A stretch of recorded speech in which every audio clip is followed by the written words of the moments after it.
Na kenda weekend na weekend nina ndenge tato kono VitiFM na kena maitingo miratiko en kena tevel ni VEIQARAVI en singa vinaka ni ko na Serekali nga ngome mbalata tinga na VAKAVINAVINAKA en singa vinaka ninda na buku ni VEIQARAVI tedere ya weekend ni ndo woti mai en singa vinaka ni ko na VAKAVINAVINAKA nga na linga ni VEIQARAVI mavir na lewe Vola ra ngarabi kina timni rakavi ni asano na itasiri singa tolo madawa saoti ersa Namaki tu ka Namaki tu viti ya bikim ni ndo wote tiko mai en singa vinaka ninda ya sandi na sar saboni ni vinaka Serekali ngani VAKAVINAVINAKA na buku ni VEIQARAVI na Lakeville na itasiri Ulutaga na buku lebsar na ndo wote tiko mai en singa vinaka ninda na indole ni VEIQARAVI mena tonga i vosa au wakatoka mera kai samaria ndauloloma na mbata ke na modi wagada erabusata nimbolo vinaka kede na lewi na itasiri e na ova tolo sabul ni mesa dawo kele ni mamimbilimbili suba kina tobi membola na tulo mai viti Bly water ke na mbiao nongo muovesi sasili e na ilako wangito ni Lakeville na itasiri e kabini warombo ka kema miado yani sa tiki busara na vei vakataki laitaki veira nanra waganai tasiri era VEIQARAVI e walni koro sambuta kata tu na VAKAVINAVINAKA turanga roko tilo mai viti e vilu taki e kia endei na yalo ke na nuinga wangawa kedinga ke head coach ni Vola ni mbula leosa roko tui e nangelewai wale levo e mbureda wakatilo kina watu ni wanua ni la kongoka. Vinaka na solimbula watakena wasata. Wana ni sevu roi matau ni urongoda. Sa kuita tu na taki mai loma ina sova. Totoka dina na vesutari kena lasa. Ndambe maliwai ki mami, ndambele maliwai ki mami no na fair brother. Sa mulo rakiao na mbata maindelana. Ke mami VAKAVINAVINAKA na mode sa tarava. Mataka ni hiwalu e sa toka tu kawura. Tuwatu wakambati ni meka na kena i tuwatuwa.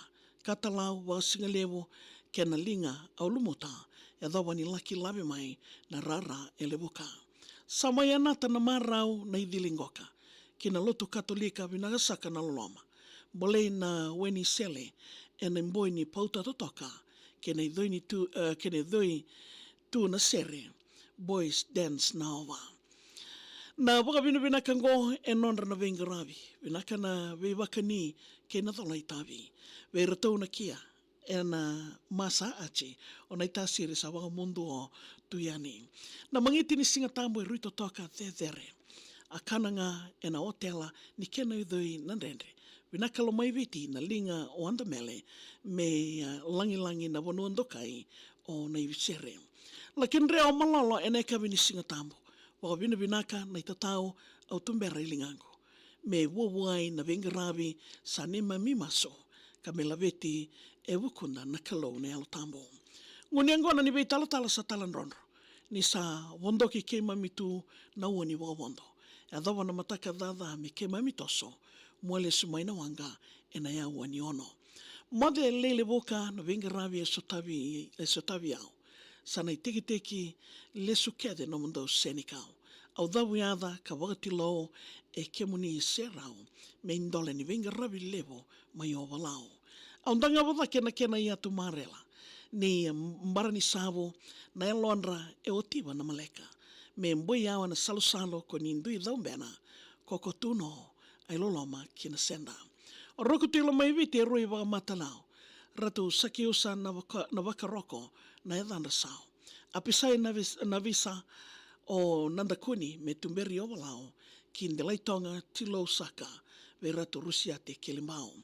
Vetero rokonderea e serea na wakadalai e andrawa. Kei rosero maindelai lasekao na sova endelana. O vereto kei na mbilo levo sawani kula o animala. Gasini wuli laisenia raimbulu e ngole mai nangara. Vereto na ngone marama isa chilo. Gasini wuli alaniata na wakawui singa kemdo.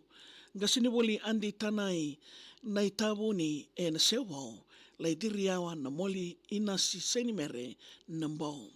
Gasini wuli Simoni o serea rui wana nabo.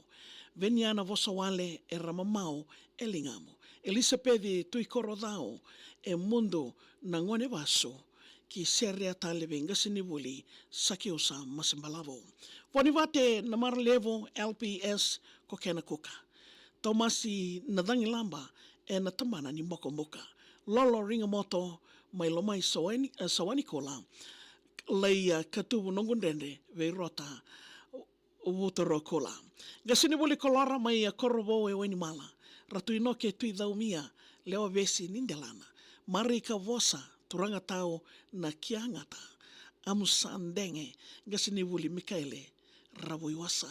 Randini roko tui saiketi na vakaroko. Makelesi and raimba ke mami ngorongoro. Merendani na ngone vaso o vuma nona koro isa vinaka na VEIQARAVI ke na veika taudoko. Menda vei talatala e na loloma mai dhake. Tabiawa na lawa roko kalawadi na mate. Me wuabuai na rakavi ke na mbula torodake. Waka mode ka waka wura tuyani o Rijavale.